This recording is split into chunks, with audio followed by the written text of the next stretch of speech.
할렐루야, 거룩하고 복된 주일입니다. 주 앞에 예배드리는 우리 귀한 미랄 유수들 가운데 주의 평강이 충만하기를 기대하고 소망합니다. 오늘 우리가 함께 나눌 하나님의 말씀은 역대상 16장 11절 말씀입니다. 제가 읽겠습니다. 주님을 찾고 그의 능력을 힘써 사모하고 언제나 그의 얼굴을 찾아 예배하여라. 아멘. 여러분, 친구와 싸워서 마음이 아프거나 학교에서 어려운 일이 생기면 어떻게 합니까? 좋아하는 사람이 생겼는데 그 좋아하는 사람 때문에 많이 힘들거나 하면 어떻게 하시죠? 부모님에게 불만이 있는데 대화가 잘 안 되거나 또 나를 조금만 더 이해해주고 기다려주면 좋겠는데 자꾸 혼을 내셔서 마음이 너무 힘들 때가 있죠. 등등. 이렇게 우리는 살면서 여러 다양한 문제, 또 해결하기 어려운 문제 때문에 힘들어하고 마음 아플 때가 많이 있는 것 같습니다. 이럴 때 어떻게 하시죠?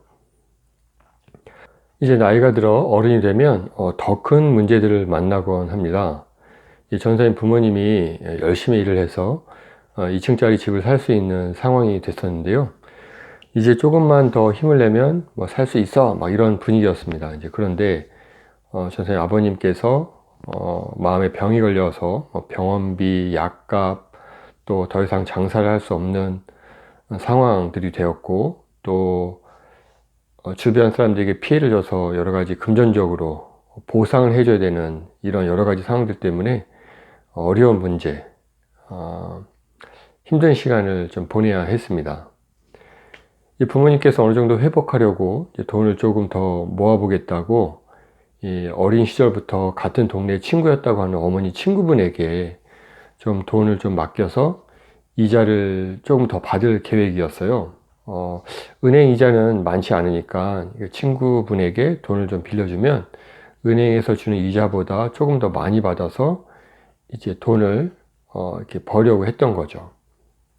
그리고 그 친구분도 이자를 주겠다고 했고요.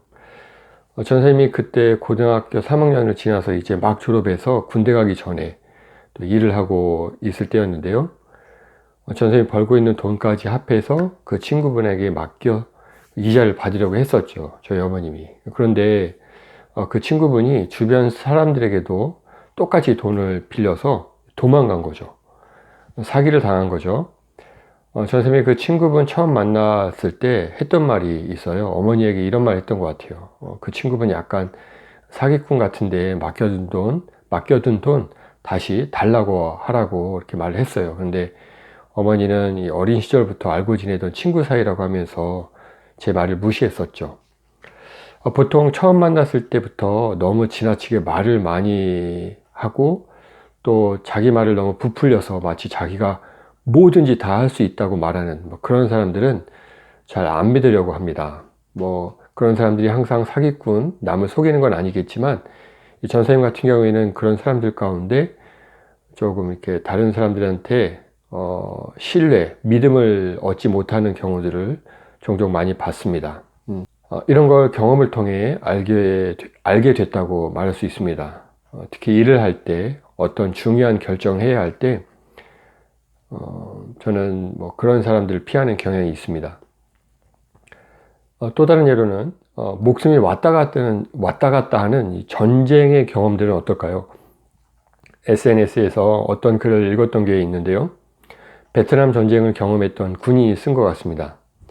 이 목표 지점까지 이렇게 이동하는데 별 문제 없이 너무 잘 이동하게 되면 반드시 주변에 이 적군들이 숨어 있다는 거예요. 이 경험을 통한 지식이었죠. 전쟁을 해야 하는 군인들에게는 이런 경험을 통한 지식이 너무 중요합니다. 왜냐하면 목숨이 왔다 갔다 하기 때문이죠. 우리는 살면서 정말 다양한 경험들을 하게 되고 그 경험들은 자기 자신의 눈에 보이지 않는 재산이 됩니다. 오늘 본문 말씀은 다윗이 기록한 하나님을 향한 감사의 시인데요. 이 예루살렘에 이 성막을 지었어요.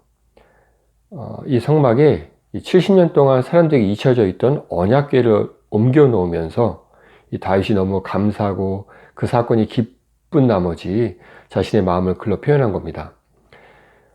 다윗은 그의 나이 20세 전후로 해서 도망다니기 시작했어요. 이 사울 왕이 죽이려고 했거든요. 사울 왕이 보니까 자기가 봐도 이 다윗이 왕이 될 사람인 거예요. 무엇보다 하나님이 그와 함께 하시는 걸 사울 왕도 느꼈던 것 같습니다.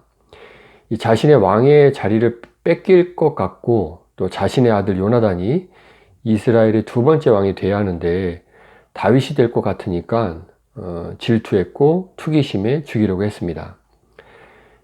그래서 다윗이 도망다니기 시작했죠. 다윗이 도망다니면서 크고 작은 전쟁을 많이 했어요. 이 전쟁의 경험이 쌓여 어떻게 해야 이기는 전쟁을 할 수 있는지 배웠습니다. 또 사울 왕을 마음에 들어하지 않는 사람들을 자신의 편으로 만들기도 했고, 어떻게 사람들을 모으고 어떻게 사람들의 마음을 살 수 있는지 정치를 배운 거죠. 젊은 나이에 많은 고생을 하면서 이스라엘을 통치할 수 있는 지혜로운 왕으로 성장해 나갔던 겁니다. 하나님의 손길이었고 또 도움이었죠. 다윗이 남유다 왕으로 7년 6개월 동안 이렇게 통치한 후에 사울 왕의 아들 이스보셋이 통치하던 북이스라엘까지 통일시키면서 이스라엘 전체 왕이 됐습니다. 이 통일된 이스라엘의 왕이 되었고 그 이후에 그가 초기에 했던 중요한 일, 왕이 되자마자 했던 중요한 일이 바로 언약궤를 예루살렘으로 옮기는 일이었습니다. 이 언약궤가 뭐죠? 이 하나님의 말씀이 새겨진 십계명 돌판과 이스라엘 백성이 광야에서 먹었던 만나가 들어있는 항아리였습니다. 그리고 이 아론의 쌍난 지팡이가 들어있었던 이 박스예요. 상자. 이 시팀 나무로 만들었고 이 나무로 만든 상자에 금을 이렇게 입혔던 거예요. 이건 하나님께서 만들라고 명령해서 만들어진 거고 하나님의 말씀이 함께 하신다는 상징을 가지고 있는 아주 거룩한 또 신성시되는 물건이었죠. 이스라엘 백성에게 너무나 중요한 거룩하고 신성한 물건이었는데 이 블레셋과의 전쟁에서 빼앗겼습니다.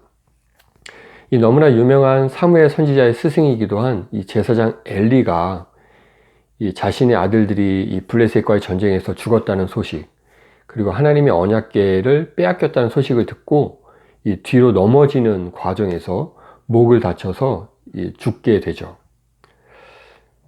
빼앗긴 지 70년의 시간이 지나서 이 언약궤가 빼앗긴 지 70년의 시간이 지나서 다윗은 이 블레셋과의 전쟁에서 두 번의 큰 전쟁에서 이기게 됐고요. 이 이스라엘을 통일시킨 후에 이 예루살렘으로 수도를 옮기게 됩니다. 이스라엘이 하나님의 말씀을 받은 선민이고 또 그분의 말씀으로 통치를 받는다. 하나님이 이스라엘을 도우신다. 이런 것들을 보여주기 위해서라도 이 하나님의 언약궤를 예루살렘에 있는 성막에 옮겨 놓아야 했다고 생각했습니다. 물론 다윗은 정말 하나님을 사랑했고 하나님의 말씀을 정말 사모했습니다. 그래서 언약궤를 옮기려고 했죠. 이게 첫 번째 이유였습니다. 아무튼 이제 그 언약궤를 옮겨 놓고 다윗이 하나님 앞에 감사의 노래를 하는 내용입니다. 그 내용이 오늘 본문 말씀에 해당하는 역대상 16장 7절에서 35절까지의 말씀이에요. 그 중에 오늘 우리가 11절 말씀을 살펴보고 있는 겁니다. 기도에 관한 내용이에요. 이 역대상 16장 11절 말씀을 다시 읽어드릴게요. 개역 개정입니다. 이 여호와와 그의 능력을 구할지어다. 항상 그의 얼굴을 찾을지어다. 여기서 여호와 그의 능력을 구할지어다에 해당하는 이 히브리어 원어는 이 따라쉬라는 단어인데요. 어떤 문제나 또 결정을 해야 할 때 어떻게 해야 그 문제를 해결할 수 있는지, 혹은 어떻게 해야 도움을 받을 수 있는지 그 문제의 해답을 찾기 위해서 이렇게 열심히 구하고 찾는다는 의미입니다. 또 구체적으로 이 성경에서 예를 들어보자면 이 문제를 해결하기 위해 하나님의 선지자에게 물어본 경우들이 있는데요. 예를 들어 사무엘상 9장 8절에 보면요. 이런 말이 있습니다. 이 종이 다시 사울에게 대답하였다. 아, 나에게 은전 한 푼이 있습니다. 이것을 하나님의 사람에게 드리고 우리가 갈 길을 가르쳐 달라고 하겠습니다. 9장 9절입니다. 옛적에 이스라엘에서 사람들이 하나님께 물으려고 할 때에는 선견자에게 가자고 말하였다. 오늘날 우리가 예언자라고 하는 이들을 옛적에는 선견자라고 불렀다. 아멘. 혹은 하나님께 직접 구하기도 했습니다. 그 다음으로 두 번째, 그의 얼굴을 찾을지어다에 해당하는 이 히브리어 원어 바카시는 어떤 실제로 살아있는, 존재하거나 또는 존재한다고 믿어지는 어떤 이 대상, 주로 신이겠죠. 그 대상을 매우 열심히 찾는 행위를 뜻합니다.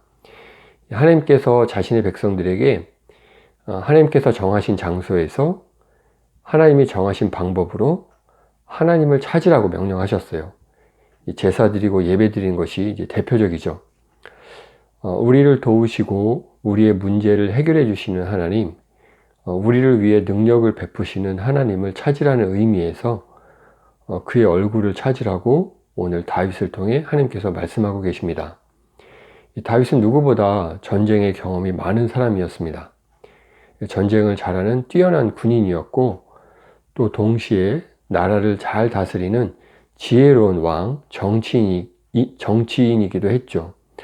하지만 그는 우리에게 말합니다. 이 자신의 경험보다 하나님을 먼저 구하고 찾으라고 말이죠. 그가 그렇게 왕의 자리에 설 수 있었던 것도 다 하나님의 도우심 때문에 가능했습니다. 죽을 위기에서 항상 구해주셨고 또 전쟁에서 승리할 수 있도록 도와주신 분이 하나님이었습니다. 자신의 경험과 지식을 믿기보다 먼저 하나님께 기도하라는 귀한 말씀입니다. 문제를 만나 이 어려운 문제를 어떻게 해결해야 하지 라고 고민될 때 자신의 경험과 지식을 믿고 자기 방법대로 해결하는 것이 아니라 먼저 하나님께 기도하고 하나님께 좀 도와주십시오 요청하라는 말씀입니다. 우리를 도와주시기로 준비하고 계신 하나님, 또 우리에게 긍휼을 베푸시는 것을 즐거워하신 하나님, 그 살아계신 하나님을 항상 찾고 구하는 주의 백성 되라고 오늘 역대상을 읽고 있는 독자들에게 권면하고 있습니다. 어려운 일 만났을 때 부모님께 도움 요청하는 것 옳은 일입니다. 친구도 좋지만 누구보다 여러분을 또 진심으로 사랑하고 도와줄 수 있는 능력이 있는 부모님께 솔직하게 도움을 부탁하는 것은 아주 좋은 일입니다. 여러분 주변의 교회 선생님, 전도사님한테도 부탁해도 괜찮습니다. 이것도 좋은 일입니다. 여러분을 아끼고 사랑하는 부모님, 또 선생님들과 전도사님, 그리고 믿을 만한 좋은 친구들에게도 부탁하는 것 좋습니다. 하지만 무엇보다 최우선순위, 가장 먼저 도움을 요청해야 할 분이 바로 하나님이라는 사실을 잊지 마시고 무슨 일이 있을 때나 없을 때 항상 하나님께 기도하는, 항상 하나님을 찾고 구하는 KM 미랄 유스들이 되어서 날마다 주님의 도우심을 경험하는 우리 KM 미랄 유스 여러분 되기를 소망하고 바랍니다. 기도하겠습니다. 거룩하신 하나님, 오늘 다윗의 하나님 앞에 감사드리는 고백을 통하여 우리가 우리의 경험을 믿기보다는 항상 먼저 하나님 앞에 기도하며 하나님을 찾고 구해야 됨을 알게 하시니 감사합니다. 우리 KM 유스 미랄 친구들이 도움이 필요할 때 가장 먼저 하나님을 찾고 구하고 기도하는 친구들 되어서 하나님의 도우심으로 늘 풍성할 수 있도록 역사해 주옵소서. 예수님의 이름으로 기도드립니다. 아멘.